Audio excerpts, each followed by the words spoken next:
안녕하세요 여러분. 소수책방 고민상담소 김문입니다. 시청해주셔서 너무 감사합니다. 이걸 왜 마무리 멘트인데 왜 내가 이걸 처음부터 하고 있지? 우선은 오늘은 물먹방입니다. 바로 고민상담 한번 뽑아보도록 하겠습니다. 어이?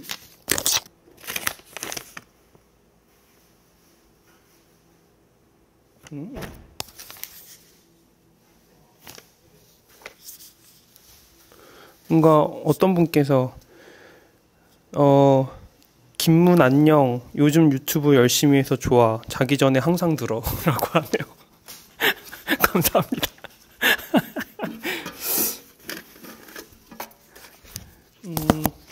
이거는 이제 다른 페이지여가지고요. 요거 말고 요거는 이제 그렇게만 쓰셔서 요걸로 하겠습니다. 저를 아시는 분인가 봐요. 그래서 이렇게 좀 써주신 거가 보이네요. 근데 누군지 알 것 같다는 생각도 듭니다.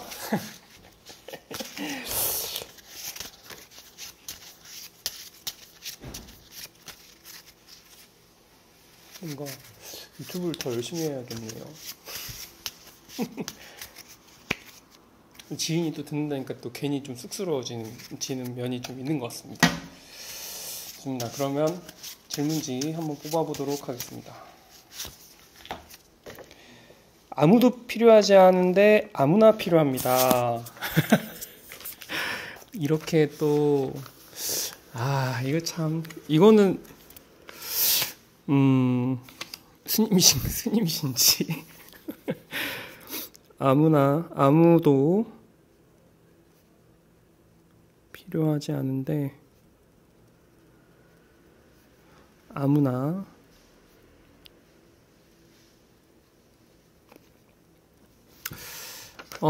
이렇게 조그맣게 써주셨는데요.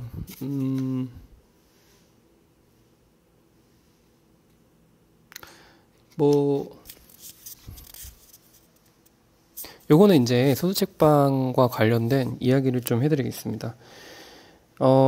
소수책방은 최근에 모라 모임을 했습니다. 모라 모임을 했는데 모라 모임은 실명으로 진행을 했습니다. 성을 빼고 이름표를 달아서 사람들끼리 어떤 대화를 하실 수 있게끔 장을 이렇게 만들어 드렸는데요. 원래는 소수책방의 대부분의 모임은 익명의 모임입니다. 그 이유 중에 하나는 요 질문지를 써주신 분께서 느끼시는 것처럼 우리에게는 아무도 필요하진 않지만 아무나가 필요하기 때문입니다. 저도 이 부분을 매우 동감을 하는데요. 가까운 사람은 혹은 내가 가깝다고 생각하는 사람은 가끔은 좀 부담스러워질 때도 있고요. 짐스러워질 때도 있고요. 그리고 조금은 부담스러워질 때도 있습니다. 그리고 내 자유를 제한하는 것 같은 느낌도 있거든요. 그래서 그런 부분들이 내 삶을 되게 무겁게 하는 그런 요인이 되기도 합니다. 근데 또 한편으로는 인간은 또 혼자 있다 보면 또 누구를 만나고 싶어 하는 게 또 당연하잖아요. 왜냐면 온기를 느끼고 싶으니까. 그래서 제가 생각하기에는 아무나 필요하다고 하는 거는 아무도에서 아무도는 내가 지금까지 알고 있는 사람이 아닌 아무도는 지금까지 알던 사람들의 범주, 그러니까 나와 친한 사이, 친하다고 생각하는 사람, 혹은 가까운 사람, 거리감이 가까운 거죠.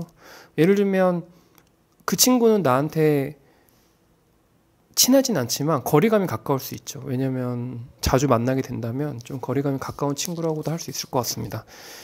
근데 심적 거리감은 사람마다 다르고 너무나도 매일 만나지만 너무나도 먼 관계일 수도 있거든요. 그러니까 제가 생각하기에는 내 일상을 공유하는 사람, 내 일상과 나의 정체, 그런 거 있잖아요. 나의 직업, 내가 어디 사는지, 이런 거, 나의 대소사 이런 걸 좀 알고 있는 사람, 이런 사람들이 별로 필요하지 않는 듯한 느낌이 드실 것 같아요. 왜냐면 그런 사람들은 또 물론 갈수록 나이가 들면 들수록 나의 인생이 이렇다 저렇다 첨언을 할 수 있는 사람들이 많이 없긴 하지만 그런 사람들의 눈빛, 그런 사람들의 뉘앙스에서 그런 조언이나 혹은 그런 잔소리 같은 거를 느낄 때가 있거든요. 근데 이제 아무나 필요하다는 거는 어떤 타자를 필요한 거죠. 타인, 타자보다는 타인으로 하겠습니다. 그러니까 저희는 거리감이 있는 타인. 저희가 여행을 가게 되면요. 옆에 플랫폼에서 앉아있는 옆에 할머니, 옆에 앉아있는 아저씨, 좀 어린 대학생, 이런 친구들이랑 되게 허심탄회하게 인생에 대한 이야기를 할 때가 있단 말이죠.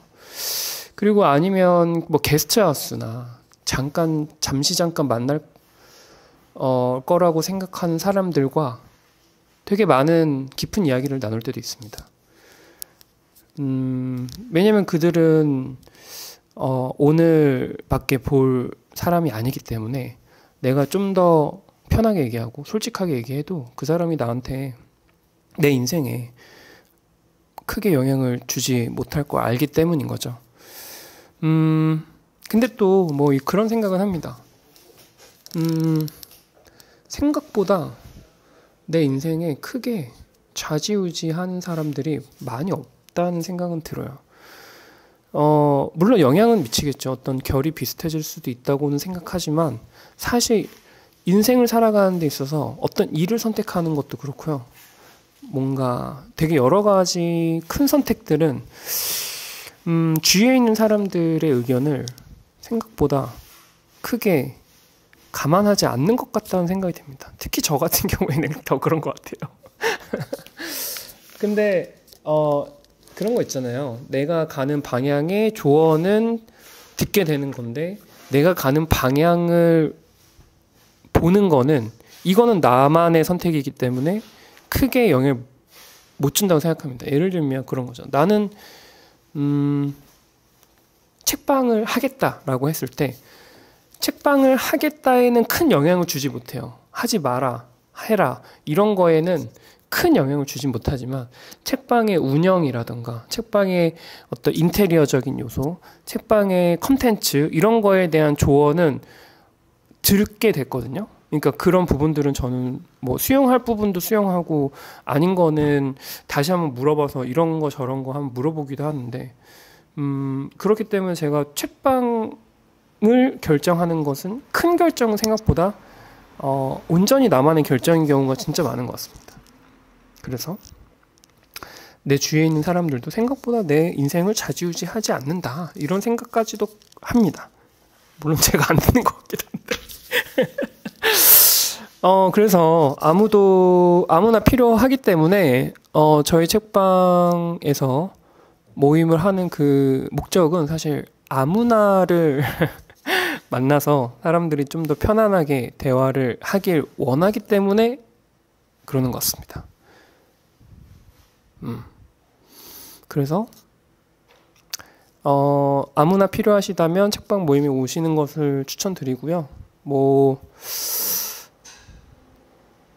보통은 10명까지 인원을 제한하고 있기 때문에 오시면 생각보다 또 얘기가 길어지고요. 되게 저는 지금까지 책방 모임하면서 나쁜 사람은 한 명도 보질 못했어요. 생각보다 책방이라는 공간적인 요소 때문에인진 모르겠지만 책방에 모임에 오시는 많은 분들이 되게 나이스한 분들이 많다고 생각을 합니다. 그래서 아무나 필요하시다면 책방 모임에 오시는 거 한번 추천드리고요. 근데 뭐 제 책방에 모임에 오는 것도 당연히 제가 뭐 책방이니까 추천하지만 다른 책방에 모임 가는 것도 진짜 많이 추천합니다. 가장 가까운 곳에 책방이 있고요. 그 책방에서는 항상 독서 모임이나 이런 것들을 하니까요. 독서 모임이나 이런 걸 참여하셔서 자기가 생각했던 고민이나 좀 뭐 이런저런 게 있으면 좀 뭐랄까 서로 나누시고 그것을 통해서 사실 어떤 모임을 통해서 어떤 이야기를 듣는다 해서 내 인생이 바뀌진 않아요. 여기서 바뀌는 건 뭐냐면요. 내가 내 안에 있는 얘기를 하면서 내가 바뀌는 게 그게 모임의 핵심 요소라고 생각하거든요. 아, 이 모임에 갔는데 이 모임의 이야기가 재미없어. 는요. 저는 어떻게 생각하냐면 그 자신도 사실 재밌는 이야기가 없습니다. 저는 되게 다양한 이야기를 품고 있는 사람은요. 어떤 곳에서 가도 되게 자신의 다양한 모습을 찾아내면서 이야기를 하기 때문에 어떤 모임이든 재밌어 할 거라고 생각해요. 저는 그렇게 믿습니다. 그래서 내가 어떤 모임에 갔는데 좀 시시하다 인 거는 나도 시시한 거다 라고 생각합니다. 그래서 저는 그래서 항상 모임에 저도 다른 모임 뭐 트레말이라던가 이런 거에 모임을 다른 데 가끔 가거든요. 그래서 그 모임을 온전히 즐기려고 많이 노력하고요. 그 사람들의 이야기를 경청하면서 아, 내가 뭔가 더 내 안에 있었던 이야기는 뭐가 없을까 이런 걸 찾다 보면 되게 많은 저의 요소를 많이 찾을 때가 있습니다. 그래서 근데 뭐 물론 뭐 제 모임에 왔는데 재미없다, 시시하다 이러면 제 탓입니다. 그거는 제가 제 탓이라고 하겠습니다. 그래서 뭐 그런 생각을 좀 해보시면 좋을 것 같고요. 그리고 아무나 필요하시다면 뭐 아무나 만나셔도 좋지 않을까요? 뭐 대화하는 거라면 좋을 것 같고요. 그리고 뭐 그런 생각도 합니다. 사람은 사람이기 때문에 생각보다 다 비슷하고요. 사람은 사람이기 때문에 생각보다 다 다양합니다. 그렇기 때문에 아무나라고 하셔도 생각보다 다 똑같고요. 생각보다 다 다릅니다. 저는 그게 되게 인간이 가지고 있는 가장 위대한 특질이라고 생각하거든요. 그래서 아무나 그리고 또 뭐 그런 생각도 합니다. 예를 들면 저는 너무나도 어떤 상대를 사랑하는 걸 원하거든요. 근데 그러면서도 한편으로는 너무 그렇게 사랑하는 내가 사랑하는 상대가 너무 그렇게 사랑하게 되지 않았으면 좋겠어요. 왜냐하면 너무 사랑하게 되면 뭔가 밸런스도 잘 안 맞고 속도도 잘 안 맞고 그러다 보면은 좀 어긋나는 부분들도 있고 나도 모르게 그 사람한테 부담을 지어주는 것도 있는 것 같고요. 나도 모르게 그 사람의 어떤 부분으로부터 서운함을 느낄 수도 있는 부분이 있다고 생각합니다. 그렇기 때문에 아무나가 갖고 있는 그 아무나의 느낌을 잘 살리시면서 좋은 분들을 그래도 만나셨으면 합니다. 요거 이제 첫 번째 질문이고요. 두 번째 질문 뽑기 전에 제가 이 핸드폰으로 원래 제가 갖고 있는 아이폰으로 유튜브를 찍거든요. 근데 지금 충전을 안 해놔가지고 충전기를 꽂고 다시 오겠습니다.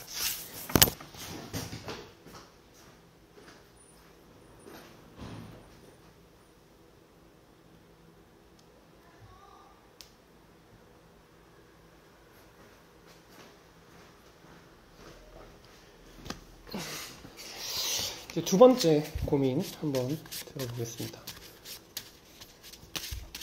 되게 짧은데 되게 좋은 고민이었다고 생각합니다. 돈을 많이 벌어야 행복할까요? 서민으로서 현명한 답변 부탁드립니다. 두 번 하셨어요. 두 번째는 돈을 많이 벌어야 행복할까요?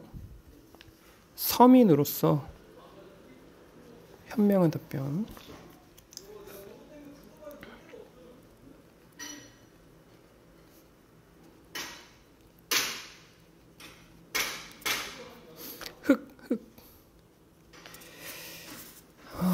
돈을 많이 벌어야 행복할까요?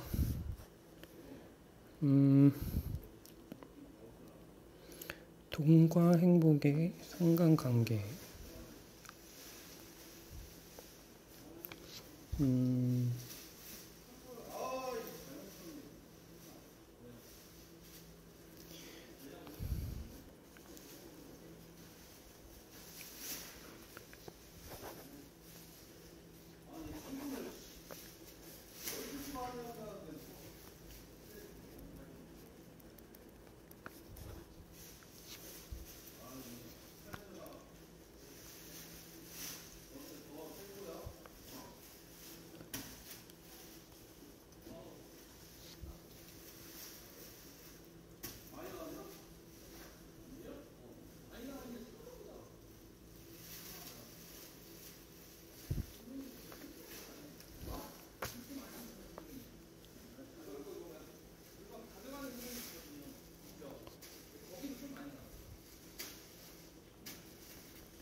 음, 돈을 많이 벌어야 행복할까요?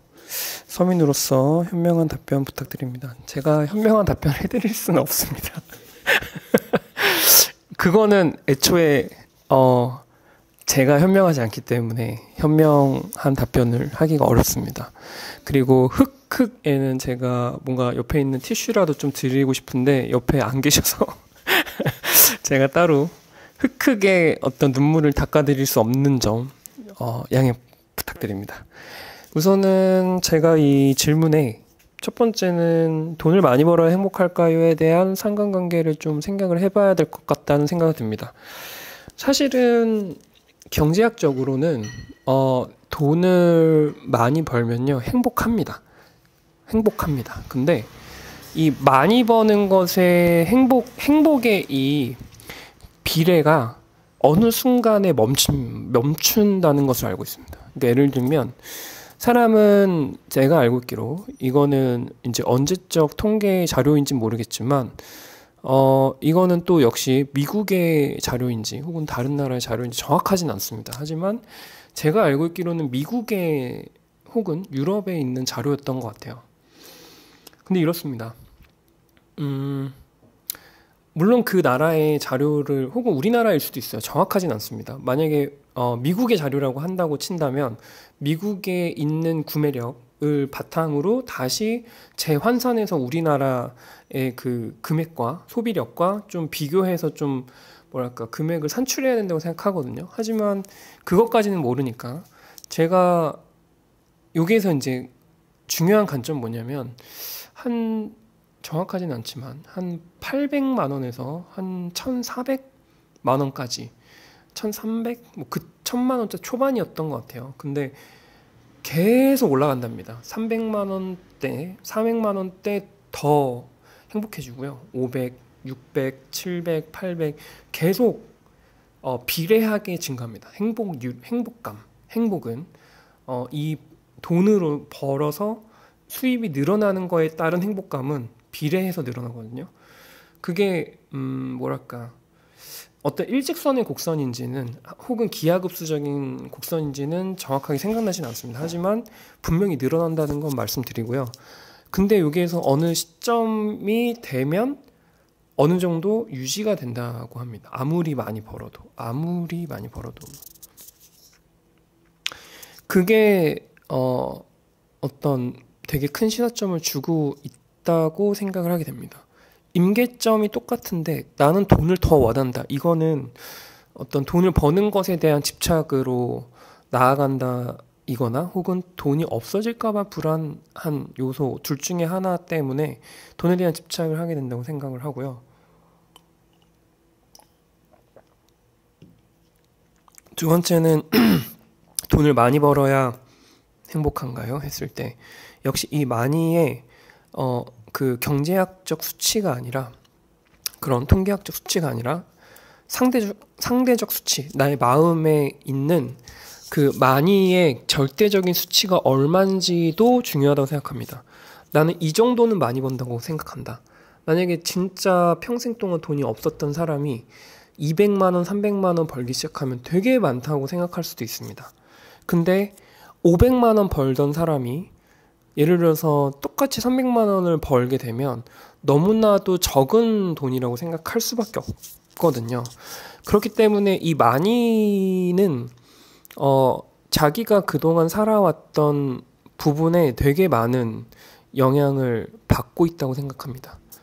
근데 물론 가장 근원은 소비겠죠. 내가 무엇을 소비하는가에 따라서 나의 수입이 많은가 적은가 또 상관관계가 있다고 생각합니다. 예를 들면 나는 월에 한 50만 원도 쓰지 않습니다. 근데 300만 원을 벌으면 250이 남기 때문에 나는 300만 원도 250이 남는 사람이기 때문에 되게 많은 돈을 번다고 생각할 수도 있습니다. 물론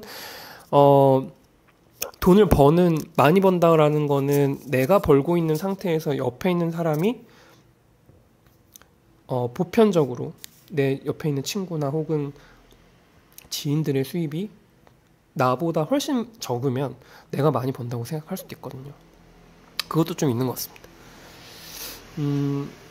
그래서 이걸 좀 정리하자면 첫 번째는 그 경제학적으로 행복과 돈과의 상관관계를 한번 찾아보시면 뭐 챗GPT에 물어보셔도 아마 금방 나올 겁니다. 그래서 그거 얼마까지 벌면은 행복 지수가 완전 최대치가 되는 거야. 그럼 나는 얼마까지 벌어야겠다. 이렇게 생각하실 수도 있고요.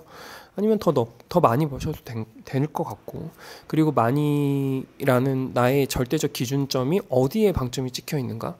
예를 들어서 나는 200만 원, 나는 300만 원 이런 거가 왜 그것을 많이라고 생각하는지 혹은 적게라고 생각하는지 왜 1000만 원 뭐 월 1000만 원 벌면 많이 버는 거지라고 어떻게 말할 수 있는가?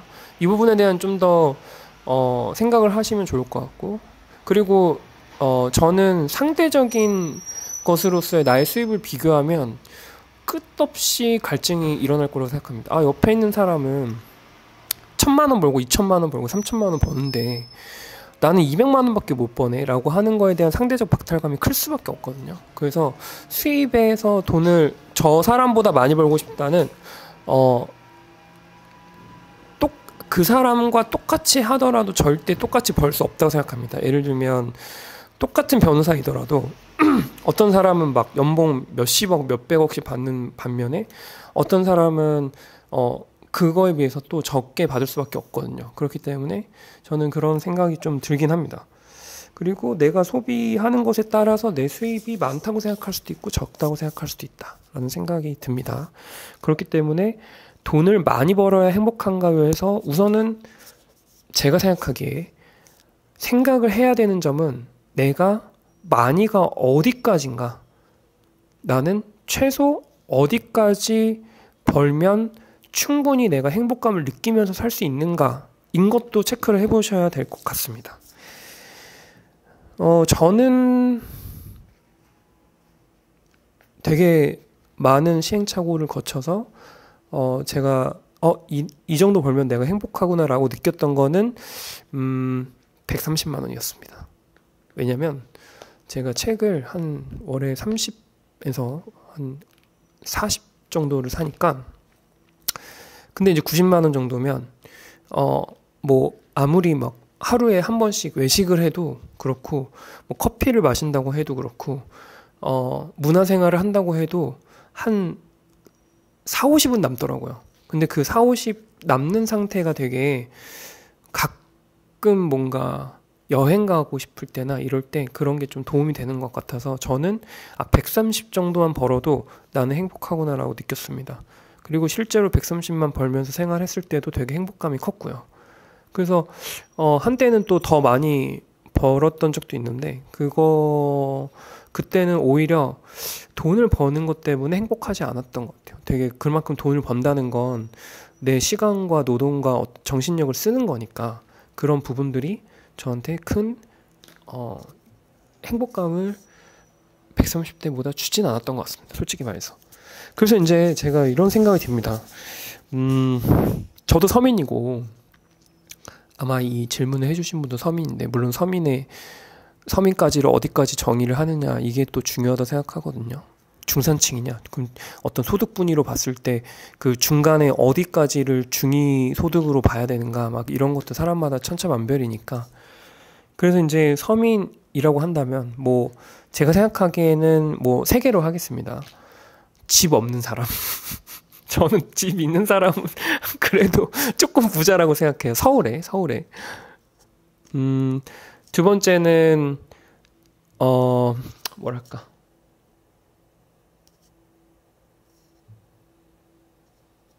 최소 정규직도 너무 웃기네. 약간 1, 2년 넘게 일하는 이것도 좀 서민 기준은 없애겠습니다. 그냥 제가 생각하기에 뭐 얘기하면 얘기할수록 다른 게 계속 나오거든요. 그래서 서민 기준은 따로 재울 수가 없는 것 같아요. 그러니까 뭐 어떤 계량적인 평가는 차치하고 제가 생각하기에 서민이라고 느끼는 사람들은 자기가 좀 부족하다고 느끼는 사람들이라고 할게요. 부자도 서민이라고 생각하는 사람들도 있잖아요. 나 뭐 오늘 뭐 골프 뭐 몇 번 갔다 왔는데 나 정도는 서민이지. 다들 요즘에 골프 치고 이런 사람들도 있거든요. 그렇기 때문에 저는 그런 사람들을 부자라고 생각하지만 그 사람들은 스스로 서민이라고 생각하기 때문에 제가 생각하기에 스스로 서민이라고 생각한다면 서민이라고 합시다. 그렇다면 돈을 많이 벌어야 행복할까요? 서민으로서 현명한 답변 부탁드립니다. 해서 중요한 점은 돈을 위해서 사는 것이 과연 행복한가? 왜냐하면 돈을 많이 벌어야 행복한가요는 내가 돈을 위해서 버는 것과 돈을 위해 벌지 않고 어떤 가치를 위해서 돈을 버는 것으로서의 행복감은 다르다고 생각하거든요. 왜냐하면 예를 들어서 예술가라고 합시다. 어떤 사람이 미술을 그렸습니다. 미술을 그렸는데 미술을 그리고 그것으로 돈을 팔아서 그걸 팔아서 돈을 얻어서 그것으로 나는 행복한가? 라고 했을 땐 그림이 팔려서 내가 나의 어떤 뭐랄까 내가 하고 싶은 것으로 무엇을 돈을 버는 행위이기 때문에 그 행위로서 돈을 버는 것 자체로 행복감을 얻을 수 있다고 생각을 하거든요. 근데 이제 돈을 많이 벌어야 행복할까요? 해서 제가 예스라고 하게 될 경우에는 돈을 많이 버는 것으로 직업을 선택해야겠다. 혹은 돈을 뭐랄까 돈을 위한 삶을 살아야 그래도 좀 행복감으로 갈 수 있겠구나라고 생각을 하게 되거든요. 근데 이제 그렇게 될 경우에는 어떤 교환 가치를 계속 생각할 수밖에 없고요. 그리고 효율을 되게 따질 수밖에 없습니다. 왜냐면 돈을 위해서 사는 사람들은 효율성을 보게 되거든요. 예를 들어서 한 권을 읽어서 이 한 권에서 내가 뽑아먹을 수 있는 정보는 무엇인가 이렇게 생각을 하지.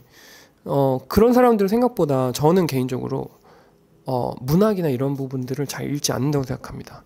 오히려 재테크책, 뭔가 딱 스킬적인 부분 혹은 내가 정말로 내 삶에 적용할 수 있는 무엇을 찾기 위해서 정보를 취득하는 사람들이기 때문에 그건 되게 극강의 효율을 추구할 수밖에 없다고 생각하거든요.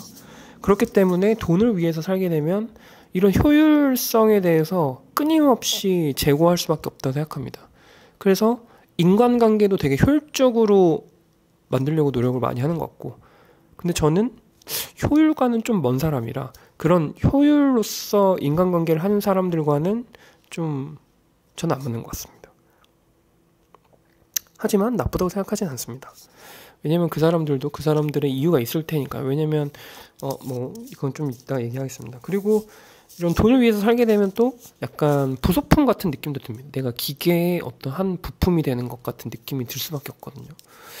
왜냐면 돈을 위해 산다는 건 사실 나의 판단을 좀 제거하고 감정적인 무엇을 제거해야지만 앞에서 말씀드린 어떤 효율의 극치에 다다를 수 있기 때문에, 그래서 돈을 위해서 사는 건 그렇게 뭐랄까 어떤 부속 같고 뭔가 기계적 반복을 생각하게 되는 부분들이 있는 것 같습니다.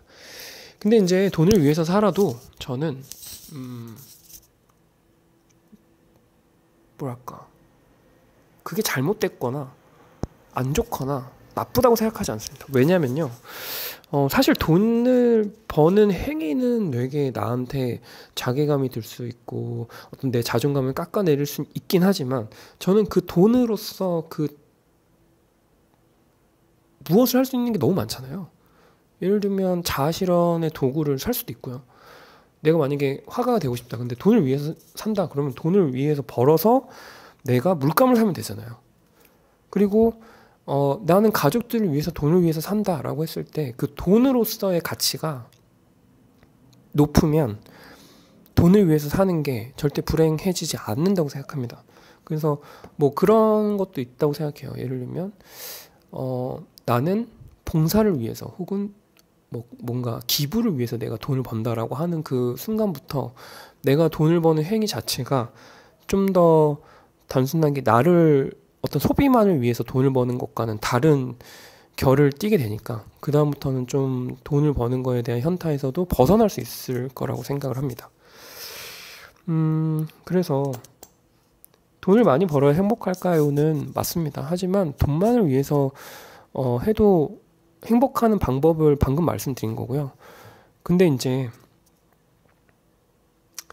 돈을 많이 벌어야 할까요에서는 이제 많이의 핵심이다. 그리고 어떨 때 돈을 어떻게 해서 벌었을 때 행복한지, 혹은 어떻게 썼을 때 행복한지 좀 생각해 보시면 좋을 것 같아요. 물론 소비는 버는 것과 좀 다르다고 생각하거든요. 소비는 좀 더 나의 행복감이 더 오래 유지되는 쪽으로 자기 자신을 잘 돌아보신 다음에 그런 쪽으로 소비하시는 것을 추천드립니다. 네, 이거는 여기까지 하도록 하고요. 지금 몇 분 정도 있는지 한번 보겠습니다. 한 30분 정도 했으니까 가벼운 게 나오면 하나 더 하겠습니다.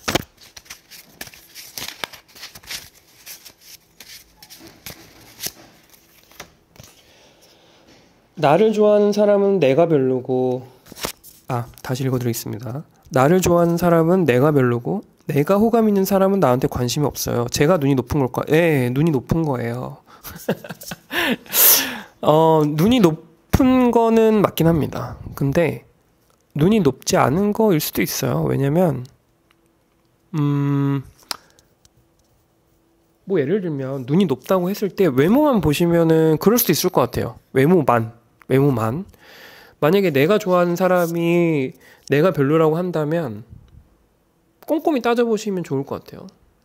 저는 외모만 보는 사람들은 외모로서 평가를 받게 된다고 생각합니다. 솔직히 말해서. 그래서 어떤 생각을 하고 있냐면, 나는 어떤 사람을 보고 나는 외모만 그 사람을 본다라고 했을 때 나는 그 사람은 나의 외모도 볼 것이고 내가 외모를 보는 것만큼 그 사람도 외모를 되게 중요하게 여기는 사람일 크다고 생각해요. 그래서 근데 이제 그런 가치가 아니라면 어떤 대화라던가 그 사람의 가치관이라던가 그 사람의 신념 혹은 뭔가 그 사람의 영혼의 색깔이라던가 이런 거를 좀 보신다면 그 사람도 나의 그런 부분을 봐줄 거라고 생각합니다. 되게 생각보다 사람들은 나를 평가하는 부분에 대한 귀신 같은 촉이 있을 거라고 생각을 합니다. 그렇기 때문에 만약에 이런 부분들이 계속 반복이 된다면, 근데 내가 만약에 엄청나게 외모 지상주의자라면 그러면 내가 눈이 높은 거라고 인정을 하시면 좋을 것 같습니다. 근데 여기에서 희망이 없다고 할 수는 없어요. 왜냐하면 제가 어떤 느낌이 드냐면 그럼에도 불구하고 이 고민자님이 갖고 있는 되게 좋은 나만의 개성, 나만의 장점이 있을 거라고 생각합니다. 그것을 어필해야 된다고 생각해요. 그 사람이 그걸 알 수 있게 해야 된다고 생각하거든요. 근데 그것을 말로, 나 사실 뭐 예를 들면 난 성격이 좋아 뭐라고 한다면, 내가 아무리 성격이 좋아라고 말을 한다고 한들 그 사람은 성격이 좋다고 생각하지 않아요. 성격이 좋은 무엇을, 어떤 행동을, 어떤 에피소드를 보여줘야 그 사람, 이 사람 성격 좋다라고 할 것 같거든요. 그렇기 때문에 나만의, 근데 이제 그럴 때라고 한다면 좀 내가 좋아하는 마음을 좀 더 뭐랄까 누그러뜨리고 그 사람한테 좀 더 편하게 대해줘야 된다고 생각합니다. 저는 개인적으로 그렇게 생각해요. 편한, 뭐 친구로서 편한 사이는 좀 그냥 친구가 될 수 있는 가능성이 있기 때문에 그래서 그래도 말이 편하고 대화가 편한 정도의 상대는 돼야 된다는 제 생각이 있습니다. 그리고 생각보다 이것도, 이런 것도 또 있는 것 같아요. 만약에 이 고민자님께서 진짜 솔직하게 객관적으로 생각해 봅시다. 진짜 솔직하게 객관적으로 나는 외모적으로 진짜 예쁘다, 나는 외모적으로 진짜 잘생겼다라고 생각해 봅시다. 외모적으로 진짜 예쁜 거는 제가 뭐 어떤 기준점인지 잘 모르겠어요. 그냥 뭐랄까, 뭐 기획사라던가 혹은 뭐 남자가 번호 따는 거 이런 거는 치지 않겠습니다. 그냥 진짜 말 그대로 연예 기획사에서 번호를 따갈 정도. 그리고 하루에 몇 번이나 약간 이렇게 이런 적이 있다면, 뭐 남자분은 하루에 최소, 왜냐면 남자분들한테 번호를 따는 여성분들이 남성보다는 훨씬 적기 때문에 3번 이상이다. 그러면 진짜 잘생겼다고 생각하겠습니다. 그러면 그 상태였는데, 그 상태인데 나를 좋아하는 사람이 내가 별로라고 했을까? 내가 호감 있는 사람이 나한테 관심이 없다고 했을까? 그런 사람들은 생각보다 선택해요. 선택하고 만나는 것 같아요. 제가 얘기를 들어보니까 자기한테 내가 좋아한다고 했을 때 안 좋다는 사람은 없었다고 하더라고요. 조금 짜증나긴 한데 그래서 뭐 그런 것도 좀 있는 것 같고, 그리고 그렇기 때문에 이제 결론적으로 말씀드리면, 나를 좋아하는 사람은 내가 별로일 확률이 거의 99%다라고 생각하시면 좋을 것 같고, 내가 호감 있는 사람은 나한테 관심이 없는 것도 99%입니다. 근데 1%의 가능성을 제가 남겨둔 이유는 뭐냐면, 분명히 나를 좋아하는 사람 중에 내가 호감 있는 사람이 있습니다. 그리고 내가 호감 있는 사람이 나한테 관심이 있을 때도 있어요. 분명히 그럴 때가 있습니다. 정말 흔치 않지만. 근데 그럴 때는 진짜 재지 마시고 절대 그냥 솔직하게 얘기하시는 게 베스트라고 생각합니다. 왜냐면 흔치 않으니까요. 그래서 그냥 그리고 뭐 요즘에 뭐 저는 뭐 그런 생각도 합니다. 저도 그렇지만 저도 어려워요. 뭔가 관심 있는 상대인데 밥 먹자고 하는 거 너무 어려워요. 근데 그리고 또 요즘에 남성분들이 또 잘 연애를 안 하시려고 하는 것 같아. 근데 저는 그래서 조금 트렌드가 바뀌었다고 생각하는 건, 여성분들이 더 뭐 밥도 한번 먹자 이렇게 얘기하시는 것 같기도 하고 이런 생각이 들기도 하거든요.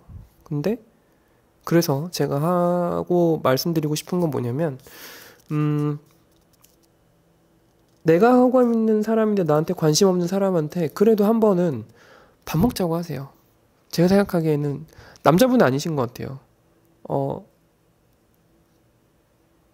남성분일 수도 있지만 남성분도 여성분한테 밥 먹자고 한번 해보시죠.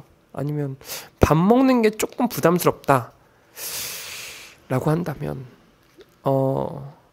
뭐 날씨도 좋으니까 산책을 한번 같이 하자고 하시는 거 어떤지. 산책 괜찮네요.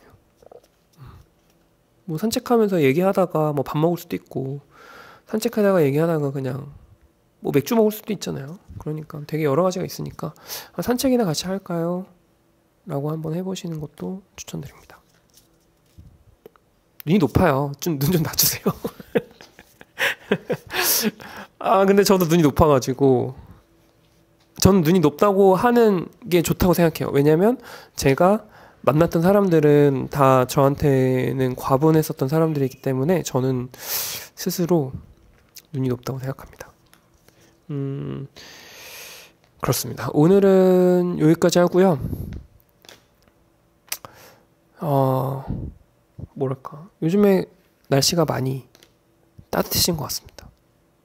지금 밤인데도 벌써 반팔을 입을 정도로 날씨가 더워져서 이거 여름이 또 한 반년 가는 거 아닌가 이런 생각이 듭니다. 오늘은 여기까지 하고요. 건강 조심하시고요. 날씨가 좋으니까 산책 많이 하시길 바랍니다. 책방에도 많이 놀러 오세요. 그리고 멤버십을 모집을 시작했으니까요. 잊지 마시고 멤버십 신청도 부탁드립니다. 이상입니다. 고생하셨습니다.